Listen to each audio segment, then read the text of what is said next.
Buenos días. ¿Se me escucha? Buen día, doctor. Te escucho. Gracias. Miren, la clase hoy en definitiva la va a dar la doctora Claudia Oviedo. Por un problema de comunicación, estábamos los dos a punto de conectarse. No sé si ya estarás conectada, Claudia. Si es así, da una señal o calla para siempre. Ya se está por conectar entonces. Así que bueno, yo los voy a dejar con la doctora Oviedo y con nosotros nos veremos en alguna clase en el futuro. Aguárdenla un segundito, me estoy fijando a ver en los participantes. No la veo todavía. A ver, aguárdenme que le vamos a preguntar.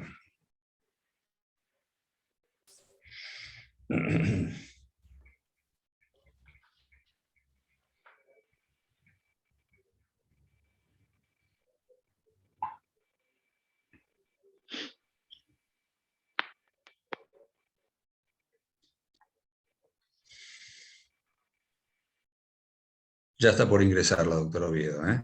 De todos modos, bueno, aprovecho para preguntarles a ver cómo les ha ido en las dos clases que tuvieron el jueves y el viernes, si tuvieron alguna duda, si entendieron los tópicos. Fíjense que estamos en los presupuestos de la responsabilidad civil, que es el tema introductorio. Tenemos que partir de estos 4 presupuestos: el daño, la relación de causalidad, la acción antijurídica y los factores de atribución, para poder luego seguir con los temas más específicos.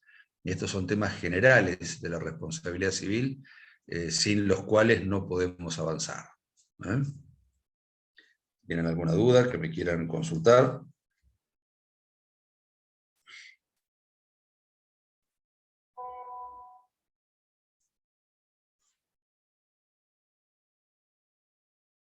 Dice la doctora Vido que está esperando. ¿Cómo puede ser si no hay sala de espera?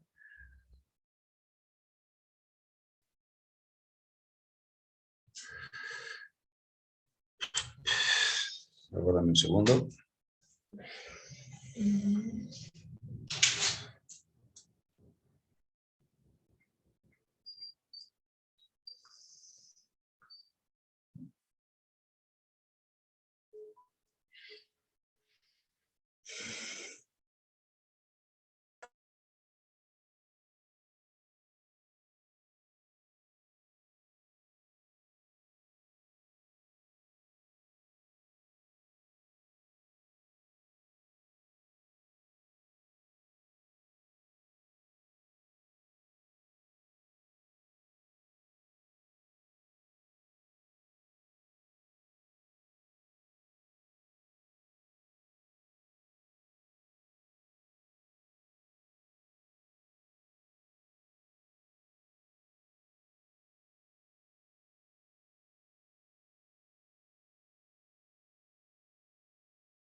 Tengan un poquito de paciencia, ya está ingresando. Imagínense que, como yo, es una persona que no es nativa digital. Somos nosotros de la época en que el teléfono se giraba, había un disco donde se daba vuelta.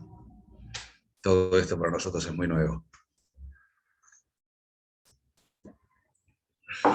Ustedes, me imagino que por la edad que deben tener, deben ser todos nativos digitales.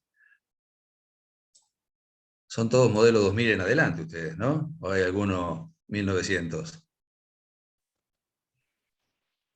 Me parece que casi todos 2000. 1990, 2000 en doctor. adelante. ¿Algún 1900? ¿Me pareció escuchar? Acá, 1990. 1990, qué veterano que sos. Sos un viejo. Perdón. Sí, Ah, Josefina, no te había visto bien. No, no, no. No sos vieja para nada. Doctor, yo sí, 1961. 1961, es como, bueno, yo soy 1958, así que somos casi coetáneos, ¿eh? Ustedes son 3 años más joven que yo. Y mire el pelo que tiene. Qué barbaridad.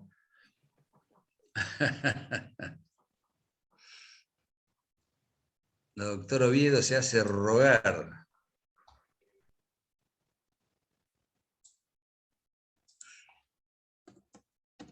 Nos da un toquecito más de tiempo para terminar de despabilar. Sí, sí, veo algunos con el osito acá todavía, con la almohadita. Pero piensen que hoy, 11:30, con el día que es, ya van a estar todos tomando un cafecito en Güemes o caminando por la costa. Está espectacular el día para hacer ese La tipo de... verdad, y mientras van pensando de lo que hablamos.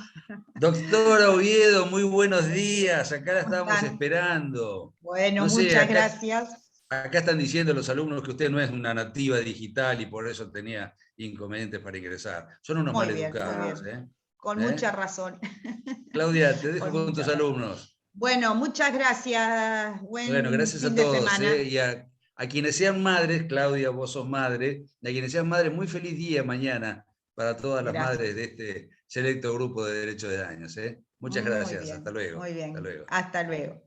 Bueno, ¿cómo están? Vamos a trabajar, interactuar bastante hoy, así que si tienen códigos a mano, vayan agarrándolos. Vamos a ver el tema de causalidad, un tema que a mí particularmente me encanta, me apasiona, porque es un área de nuestra ciencia, de la ciencia jurídica, que nos permite acercarnos y comprobar que las metodologías de estudio y de investigación de nuestra disciplina tienen el rigor de todas las disciplinas, la misma metodología.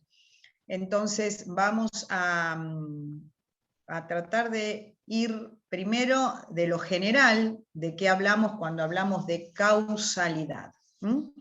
¿No les pasó nunca en la vida cotidiana que, por ejemplo, están ustedes, les pasa algo, ¿no? Cualquier acontecimiento, y ustedes dicen, pero volviendo el tiempo atrás, si no hubiera ocurrido esto, no hubiera pasado esto otro, y si no hubiera pasado este otro, no. Entonces, imaginemos por un segundo una abstracción ilustrativa de un dominó. ¿Vieron cuando se pone todo las piezas del dominó arrimadas una a la otra de tal forma que cuando yo golpeo la primera van cayendo todas tac, tac, tac, tac, tac, tac, tac, tac, sucesivamente?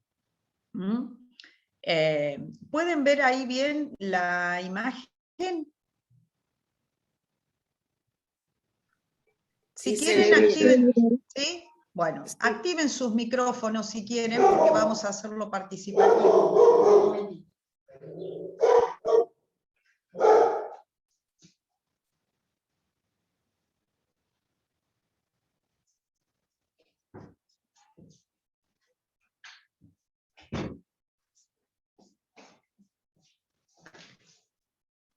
Bueno, seguimos.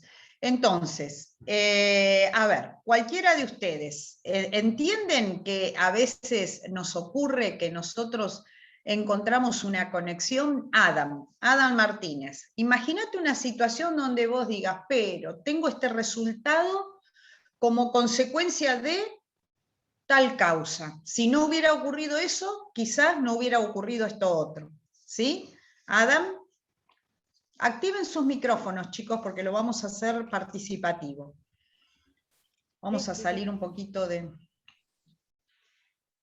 del compartimento y vamos a conversar. A ver, quiero que, a ver, activen sus micrófonos, así tenemos participación todos.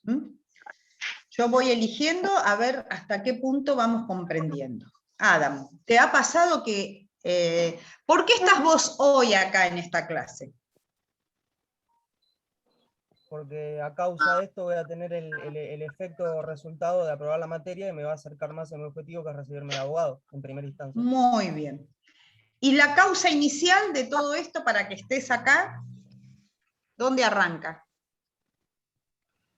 En parte, pues, justamente por el doctor Brum, porque yo soy licenciado en comunicación y lo tuve en una materia en la facultad, y nada, me gustó mucho la materia, me gustó el derecho y ya tenía la idea de estudiar esto. Mira, justo el profesor, ahora fue la causa de este efecto. Ahí está, causa y efecto. ¿En qué año te recibiste, Adam, en comunicación? Word, 2016 creo, no me acuerdo. ¿2000? No, 2016. No, la verdad que no me acuerdo. Ya Pero, hace- ¿qué año dijiste más o menos? No te escuché si es 6 o 16. No, creo que era 2016, pero no me acuerdo. Ah, por eso no me bueno, acuerdo. quizás conociste a Marianela Francucci, que también mi hija, igual que vos, se recibió de licenciada en comunicación y luego estudió Derecho. Parece Así que que, me suena, por lo menos de nombre me suena, sí. mira, bueno, así que fíjense cómo acá Adam hizo perfectamente un nexo de causalidad con un efecto que es que hoy él esté participando de esta clase. Dolores Piovani. ¿Tenés imagen? Hola, sí, ahí le pongo. Hola, ¿querés?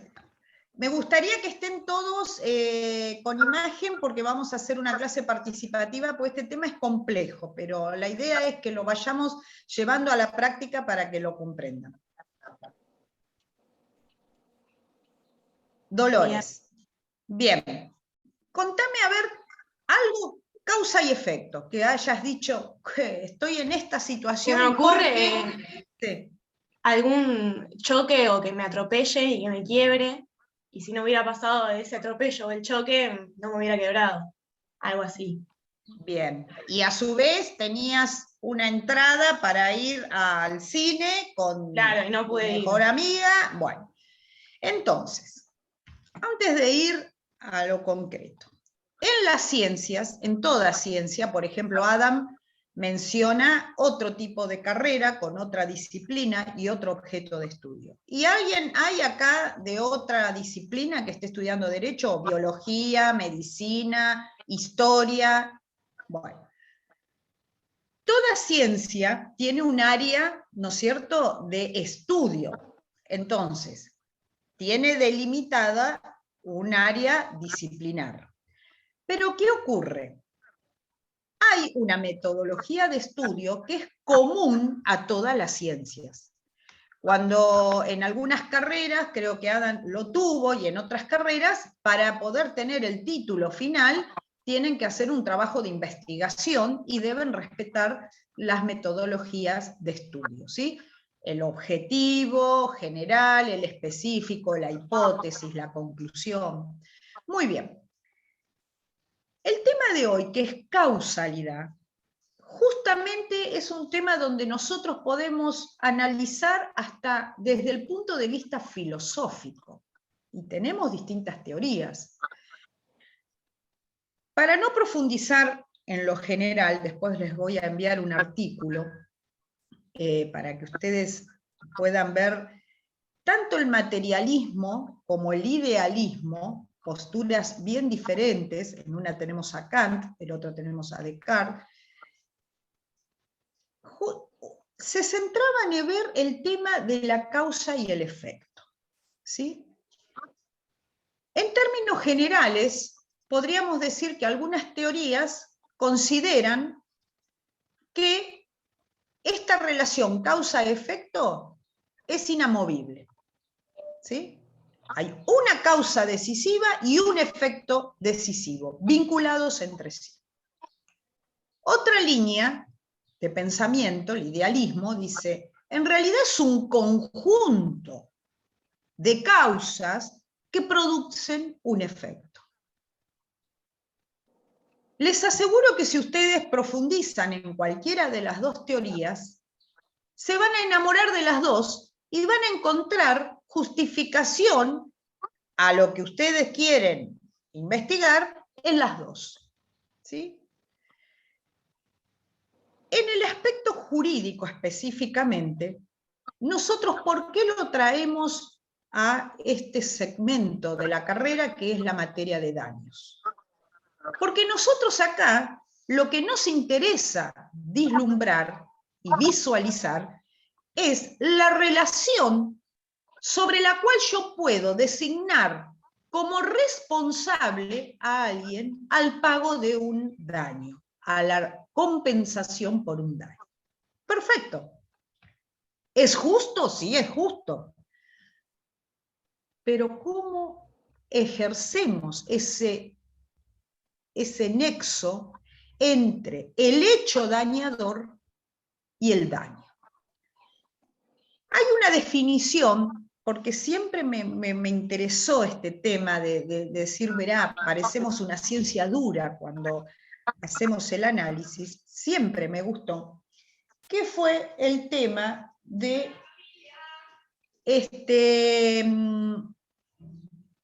una definición que originariamente está dada en inglés, porque el autor es Guido Calabresi, de la Universidad de Yale, donde es un autor que ha escrito en el ámbito del análisis económico del derecho, ¿no? Hay una tríada de autores muy importantes que son generadores de esta corriente jurídica, que es el análisis económico del derecho.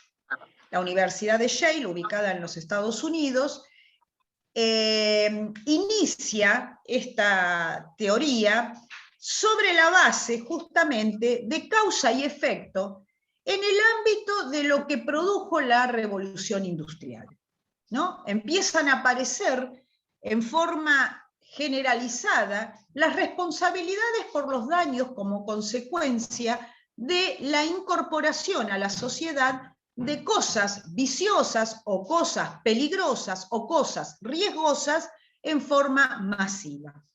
Entonces, esta teoría, que se inicia con el autor Ronald Coase, que no era del derecho, su origen es de las ciencias económicas, pero empezó a hacer un análisis en términos de eficiencia para determinar cómo impactaba en la sociedad la causa y efecto.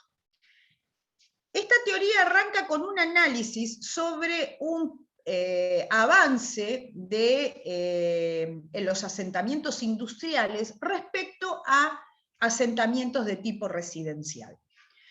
Este autor, cuando arranca con la teoría, ¿qué ponía en la balanza? Causa-efecto, en términos de eficiencia. Y cuando nosotros hablamos de términos de eficiencia, hasta tenemos que hacer un análisis genérico de tipo filosófico. Todo el Código Civil de Vélez Sarsfield es un código donde la raigambre filosófica es del hombre razonable. Es decir, frente a un hecho aplico la norma. Un hecho consumado, ¿sí? Entonces aplico la norma. Esa es la teoría del hombre razonable.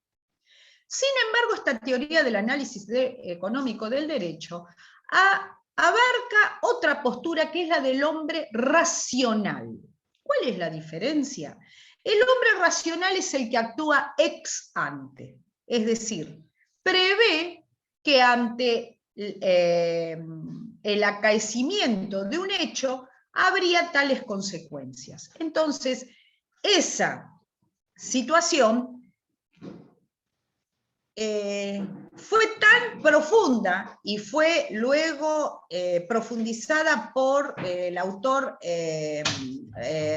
Richard Posner y luego Guido Calabresi, que fueron aportando más elementos a estas teorías.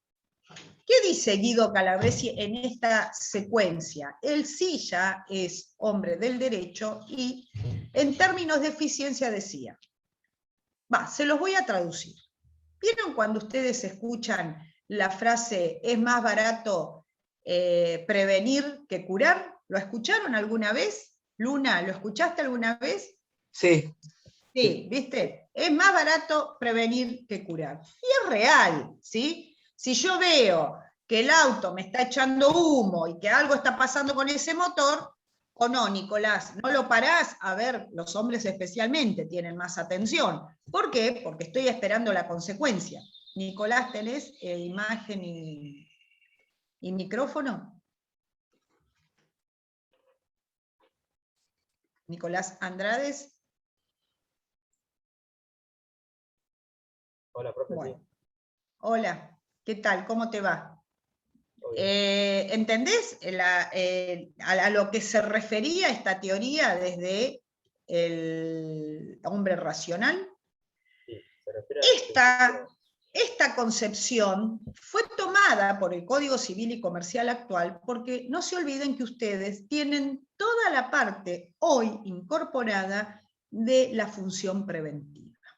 Lo dejamos porque lo van a ver en profundidad en otra unidad, pero el nexo de causalidad o la causalidad es válida para los dos análisis, porque yo siempre tengo que demostrar la conexión entre una causa y un efecto.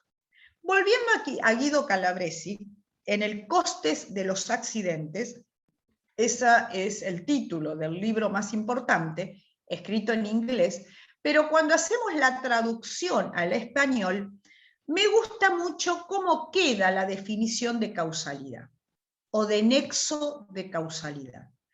La definición exacta y literal del inglés dice que el nexo de causalidad es la exacta concatenación entre el hecho generador y el daño. Exacta concatenación. Automáticamente en la cabeza se nos vienen los eslabones de una cadena, ¿sí?, donde tienen que estar perfectamente unidos, porque si yo no los tuviera perfectamente unidos, estiro de cada uno de los extremos de la cadena y se corta. Si se cortara, y estuviéramos hablando del derecho, estaríamos frente a lo que sería un eximente de responsabilidad. ¿Se entiende? Bueno, ahora sí vamos a compartir el Power. Código cerquita y vamos a ver cómo fue evolucionando el tema del nexo de causalidad en el derecho argentino.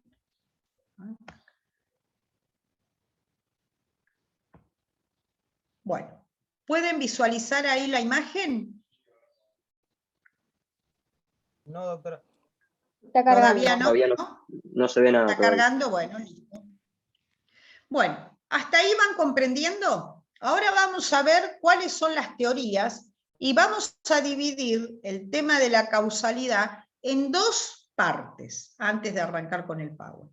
Una es la causalidad previa al hecho, gracias chicos, es la causalidad previa al hecho dañoso. Y otra, que la vamos a llamar consecuencias, la vamos a denominar así a justamente lo que suceda luego del hecho dañoso, ¿sí? Entonces, generador del daño, o fuente de causalidad, por un lado, y por el otro lado, consecuencias. Muy bien.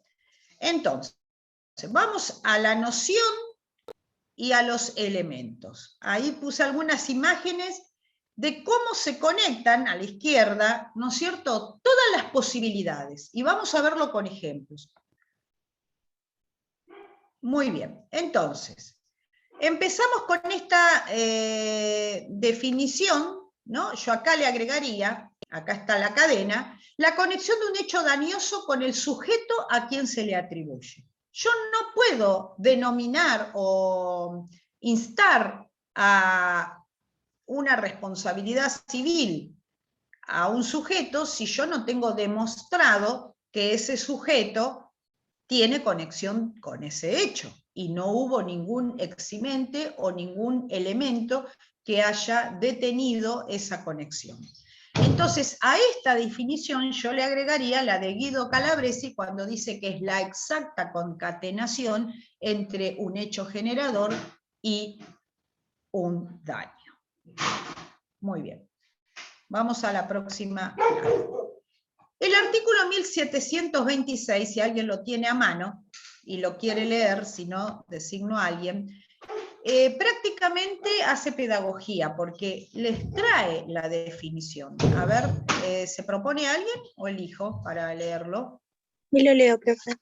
Ok, gracias. 1726. Relación causal. Son reparables las consecuencias dañosas que tienen nexo adecuado de causalidad con el hecho productor del daño, excepto disposición legal en contrario. Se indemnizan las consecuencias inmediatas y las mediatas previsibles. Muy bien. Este artículo, que ustedes lo ven relativamente corto, hay que desmenuzarlo todo porque trae un montón de información, ¿no? Primero, la causalidad es uno de los presupuestos de la responsabilidad civil. Mini repaso, ustedes ya lo vieron. Tenemos antijuricidad, nexo de causalidad, factor de atribución y daño. Nos quedamos ahí, son los 4 presupuestos. Ahora vamos a concentrarnos en este, el de la causalidad. Si no se dan los 4 presupuestos, no hay responsabilidad civil. Distinto ocurre en el área penal. Yo puedo tener a alguien imputado de una conducta reprochable en lo penal, pero en lo civil, para yo hablar de una responsabilidad, tengo que tener configurados los 4 presupuestos. Si no hay daño, no hay responsabilidad civil. Si no hay acto antijurídico, no hay responsabilidad civil. Si no hay nexo de causalidad, no hay responsabilidad civil. Muy bien.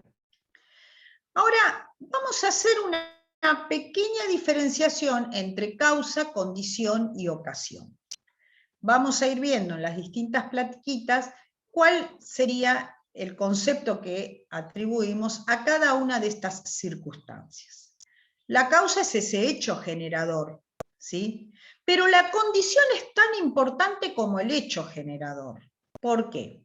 Porque a veces, imaginemos cualquier circunstancia, hay condiciones que hacen que esa causa se haya podido llevar a cabo, ¿sí? Si no llovía, por más que el cable, si no llovía, el cable estaba colgando, pero no hubiera transmitido energía eléctrica, lo cual provocó el incendio o el cortocircuito. Entonces, vamos a tener en ese plexo de situaciones una causa, una condición que lo enmarcó y una ocasión que son las circunstancias en las cuales se produjo. Vamos a ver a uno de los autores, ustedes este autor lo tienen en la bibliografía, Pizarro Vallespino, cuando explica que la condición es un mero antecedente del resultado que se produce. Es una parte, ¿sí? Pero a veces esa partecita, que es la condición, resulta ser prácticamente decisoria.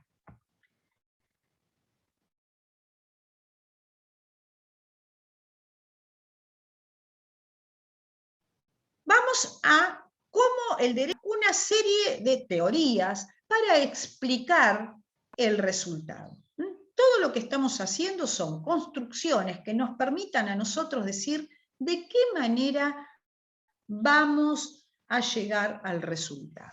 Teoría de las equivalencias. ¿Qué significa esto? Pueden existir varias condiciones, ¿no es cierto? Vehículo que tenía las gomas en buen estado.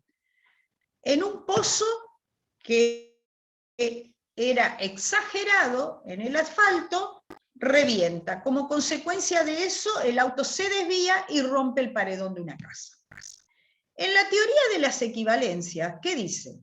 Todas las condiciones que acompañaron esa causa fueron determinantes del resultado.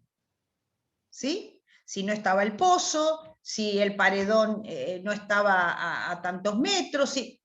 todas esas condiciones fueron equivalentes entre sí para llegar a ese resultado.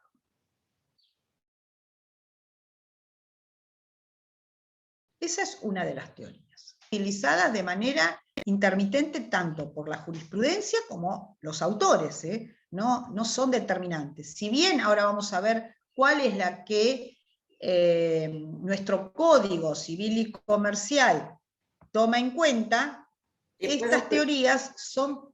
¿Le puedo preguntar una cosa de la filmina anterior, la de las equivalencias? ¿Tienen que ser todas las condiciones equivalentes al resultado o todas son equivalentes entre sí? Esa parte no la entendí. Al resultado. Al resultado. Acá lo tenés, mira, justo en esta plaquita, después le voy a pasar el power al doctor Brum para que se lo suba al campus. La causa de un determinado resultado es la suma de la totalidad de las condiciones que son todas equivalentes. Si falta una de ellas, no es posible afirmar que igualmente se hubiera producido el efecto. Ustedes trasládenlo al ejemplo millones. Hagan esa práctica, chicos, hagan ese esfuerzo abstracto para poder entender la figura. Muy bien. Entonces, esta es la teoría de las equivalencias. Vamos a pasar esta. La otra teoría de la causa próxima. Es otra. Es aquella que tiene en cuenta un criterio temporal. Les voy a dar un ejemplo muy repetido, pero bueno, es bien ilustrativo y alcanza para poder uno decir, no repetir esto de memoria, sino verlo en la práctica. Una enfermera tiene que aplicar a un paciente determinada medicación. Esa medicación la retira del botiquín previsto, carga el contenido del frasco donde está contenida la medicación y la aplica al paciente. Resulta que el paciente hace una crisis que le provoca, no vamos a ser exagerados, pero sí un desequilibrio impresionante a su situación física. Bien, resulta que lo que tenía de contenido ese frasco no era el producto que figuraba en la etiqueta.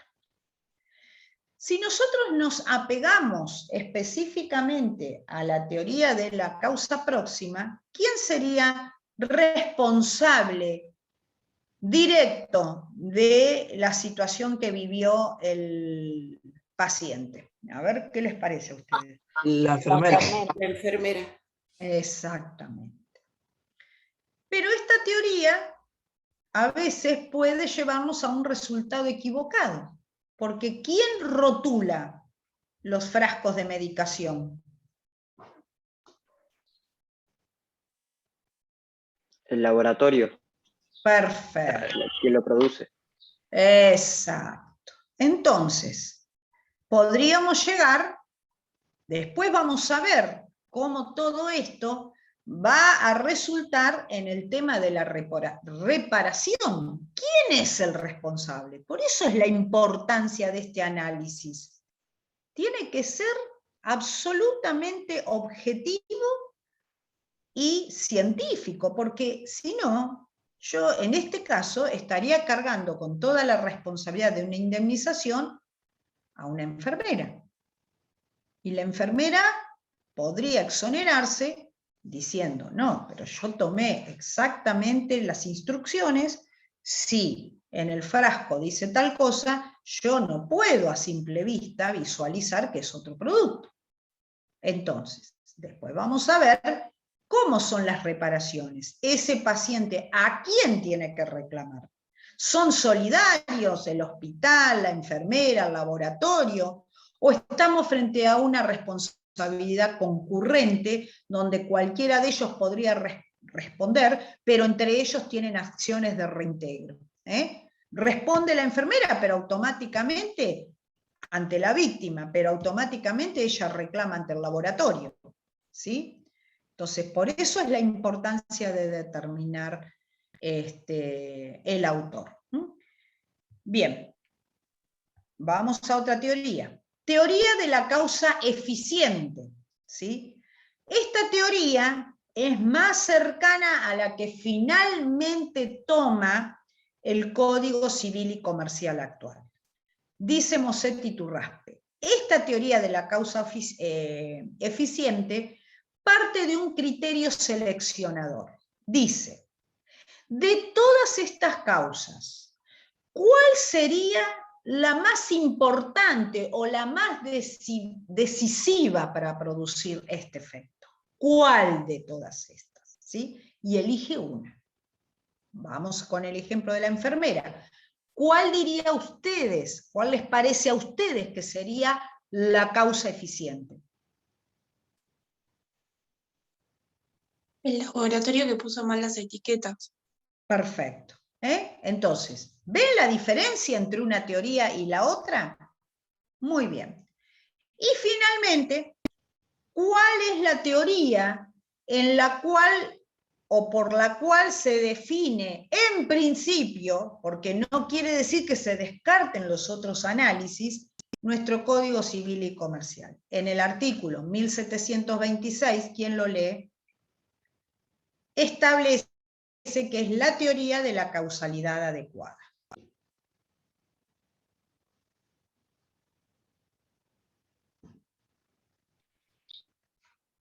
¿Lo tiene alguien a mano? Leo la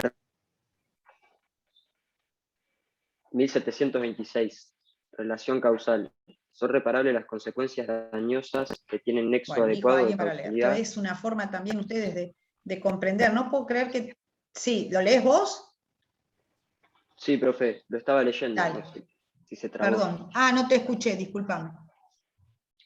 Arranco de vuelta. Artículo por favor. 1726. Relación causal. Son reparables las consecuencias dañosas que tienen nexo adecuado de causalidad con el hecho productor del daño. Excepto disposición legal en contrario, se indemnizan las consecuencias inmediatas y las mediatas previsibles. Bien. ¿Qué es esto del nexo adecuado?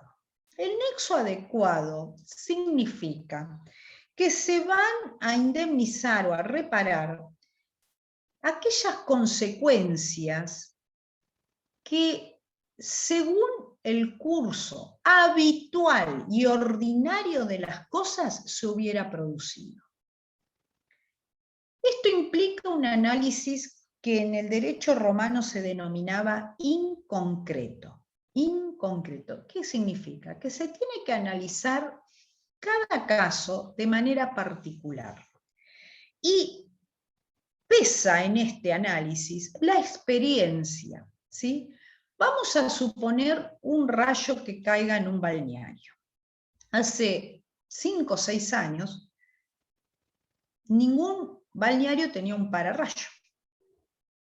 ¿Qué pasa? Como consecuencia del cambio climático, las grandes tormentas y descargas eléctricas, ha habido graves accidentes como consecuencia de la caída de rayos en la playa.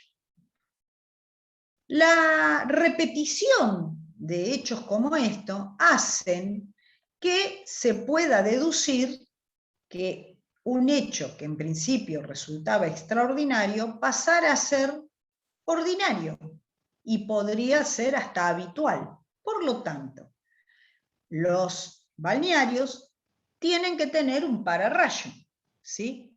Ahora, ese pararrayo es de carácter obligatorio y significa que antes no era un requisito exigible. Ahora, sabiendo de que este es un acontecimiento que puede ocurrir, la instalación de un pararrayo resulta ser, ¿sí?, un requisito que, en el caso de no tenerlo, sería responsable el balneario. ¿Por qué? Porque la experiencia y el curso ordinario de las cosas hacen prever que en determinadas tormentas podría haber una descarga eléctrica de ese tipo.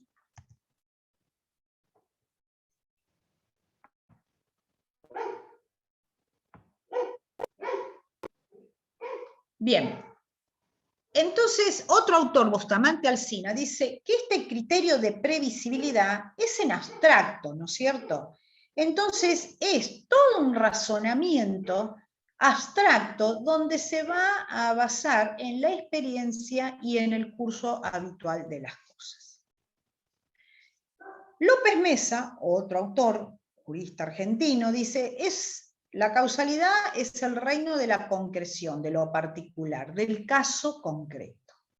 Por eso decimos, ya en el derecho romano, cuando se hace una interpretación del hecho en particular, es un análisis inconcreto.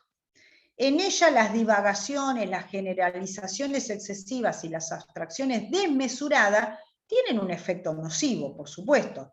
Entonces el juez no debe en este plano echar mano a las generalidades o frases hechas, sino que tiene que analizar cada detalle con minuciosidad para poder tener los hechos probados en la causa que tenga que analizar.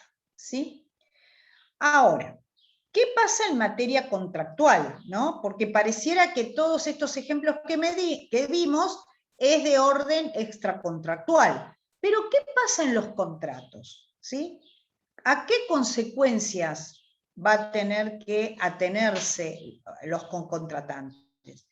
A aquellas consecuencias que las partes previeron o pudieron haber previsto al momento de su celebración. Esto también es un análisis concreto. ¿Por qué? Porque las partes, depende del tipo de contrato, vamos a suponer un contrato comercial, ¿sí? Si yo contrato un servicio de Internet, bueno, la empresa que ofrece el servicio tendrá que tener en cuenta, sí o sí, si tiene las instalaciones necesarias para que a mi domicilio pueda llegar la conexión. Bueno, cuando analizamos todo esto nos tenemos que detener un poquito en las causas concurrentes. Hay una autora, Sandra Wirtbach, en un libro escrito en conjunto con López Mesa y Voragina, explica de artículos para que ustedes los tengan en forma conjunta para analizar esto de la culpa concurrente. En el 1731 dice: si la pluralidad de agentes que producen el hecho, ¿no es cierto?, deriva de causas distintas, se aplican las reglas de las obligaciones concurrentes. A ver, ¿quién lee el 851 de obligaciones concurrentes?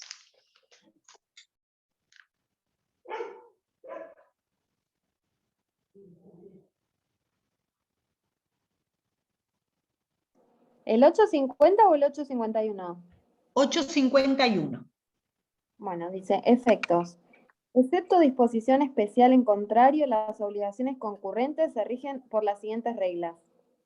A. El acreedor tiene derecho a requerir el pago a uno, a varios o a todos los codeudores simultáneamente o sucesivamente. Escuchen bien esto, son concurrentes, pero se comporta como una obligación solidaria, que ustedes eso ya lo vieron, la diferencia. Es decir, la víctima o el dañado puede ir contra cualquiera. Ahora vamos a ver qué pasa en las relaciones interpersonales entre los deudores, ¿sí? Pero este primer punto es importantísimo. La víctima reclama a cualquiera de ellos. Seguimos. Bien, B. El pago realizado por uno de los deudores extingue la obligación de los otros obligados concurrentes. Muy bien. C. ¿Terminó? Sí, terminó. Perfecto. Este es el ABC de las obligaciones concurrentes. Después ustedes anoten todos estos artículos para que vean la conexión entre todos. Pero esto es el ABC. La concurrencia es la posibilidad de reclamarse entre ellos. ¿Pudieron copiar estos artículos? ¿Sigo con el inciso C? Sí, por favor. Bien, la dación en pago, la transacción, la novación y la compensación realizadas con uno de los deudores concurrentes, en tanto satisfagan íntegramente el interés del acreedor, extinguen la obligación de los otros obligados concurrentes, o, en su caso, la extinguen parcialmente en la medida de lo satisfecho. Muy bien. Perfecto. Seguimos entonces con... ¿Pudieron copiar todos estos artículos? Sí, profe. Muy bien. Causas excluyentes. Nosotros decíamos en las primeras placas que imaginábamos una cadena donde cada eslabón está conectado con el otro. Las causas excluyentes, ustedes ya lo vieron en obligaciones. ¿Recuerdan alguna de esas causas donde exoneraban de responsabilidad al deudor? Caso ¿Cómo se fortuito. llama? Exacto, caso fortuito, fuerza mayor, ¿sí? Periódico, Imposibilidad de pago. Tercero también. Exacto, exacto. Muy bien. Prueba de la relación causal. Acá nos detenemos 2 segunditos. ¿Se acuerdan que ustedes en los elementos, dijimos recién, en los presupuestos de la responsabilidad civil, tenemos también el factor de atribución, que podía ser objetivo o subjetivo? El principio general es quién va a tener que demostrar la conexión entre el hecho generador y el daño. ¿Quién lo va a tener? Que ustedes quieren hacer un reclamo por cualquier cosa. ¿Quién va a tener que demostrar esa conexión? Yo me imagino, profe, que Nosotros, podría o ser sea, el que hace el reclamo. Exactamente. La prueba va a recaer sobre quien hace el reclamo. Y quien quiera exonerarse, ¿qué va a tener que probar? La diligencia debida. La diligencia debida, si hubo ruptura del nexo de causalidad, demostrar el eximente, y en materia contractual va a ser aún un poco más difícil, todas las situaciones que podrían estar alrededor de ese contrato. Había una previsibilidad de lo que pudiera ocurrir. Entonces, lo mismo, acá la prueba de quien quiera contractualmente va a ser quien alegue la ruptura del nexo de causalidad.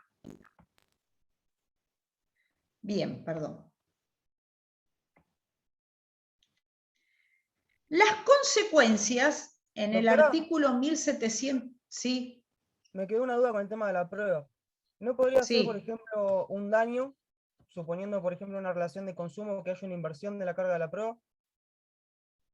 Exactamente. Lo que va a tener que probar el consumidor es que compró el televisor, que el televisor no anda, ¿sí? Y que está en garantía, por ejemplo, ¿sí? Eso es lo que tiene que probar quien va a hacer el reclamo. Lo que tendrá que probar quien debe responder es la ruptura de ese nexo de causalidad. Por ejemplo, culpa de la víctima, o en este caso de quien hizo un uso inadecuado del producto, por ejemplo, ¿sí? ¿Qué consecuencias? ¿Hasta dónde van a llegar las consecuencias? Porque si ustedes analizan en la vida común, cuando nosotros decimos, si no hubiera pasado esto, no hubiera pasado esto otro, y no hubiera pasado esto otro, las consecuencias pueden ser infinitas en ese dominó que yo les digo que una ficha toca otra ficha y van cayendo, ¿sí? Entonces, este artículo 1726 es muy importante porque a ustedes les pone un marco de delimitación, es decir, hasta dónde van a llegar las consecuencias. Y estas consecuencias, hasta dónde van a llegar, se dividen en 2. En las consecuencias inmediatas y las mediatas previsibles, es decir, aquellas que lógica y habitual y ordinariamente podrían haber sido consecuencias. Por ejemplo, si una persona lamentablemente tiene un siniestro con una herida y esa persona es diabética, una consecuencia inmediata previsible va a ser que sus heridas van a tardar más en curarse que una persona que no sufriera de diabetes. Eso serían las mediatas previsibles, ¿sí? Entonces, se indemnizan, excepto disposición en contrario, porque puede haber alguna norma específica, por ejemplo, las normas referidas a daños a la salud o daños al ambiente, donde pueden disponer que aún se tengan que responder por consecuencias más lejanas que las consecuencias mediatas previsibles. Estas consecuencias son las que se acostumbran, como les digo, según el curso ordinario y habitual de las cosas, y ese análisis, vuelvo a insistir, se tiene que hacer ajustado al caso concreto. Las consecuencias que resultan solamente de la conexión de un hecho con un acontecimiento distinto se llaman consecuencias mediatas. Volvemos al ejemplo, un siniestro, una herida, una persona diabética. Tiene un plus que conectado con esa situación va a tener una consecuencia más gravosa o más dilatada en el tiempo.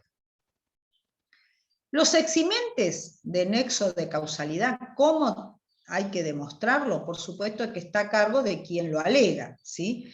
Y tienen que ser siempre situaciones ajenas a quien es el responsable, ¿sí? Es decir, si es contractual, tienen que ser situaciones totalmente ajenas a la esfera de ese contrato. Y si es extracontractual, las eximentes son las que ustedes ya han visto, como el caso fortuito de la fuerza mayor, culpa de la víctima o de un tercero por quien no se debe responder, o en el caso que haya habido asunción de riesgo. Eso es muy común en las relaciones contractuales, la asunción del riesgo. Bueno, vieron que el material es bastante. Yo le voy a dar este material al doctor Brum para que lo suba, pero sería bueno que sigan esta estructura y fundamentalmente léanlo mínimo 6 veces. Vayan y lean causalidad, sé que es largo, si están estudiando por Pizarro Vallespinos es extenso, pero es apasionante y van a ver inclusive cómo fueron evolucionando estas teorías sobre las causas y quizás les conviene ver ejemplos. ¿Cómo?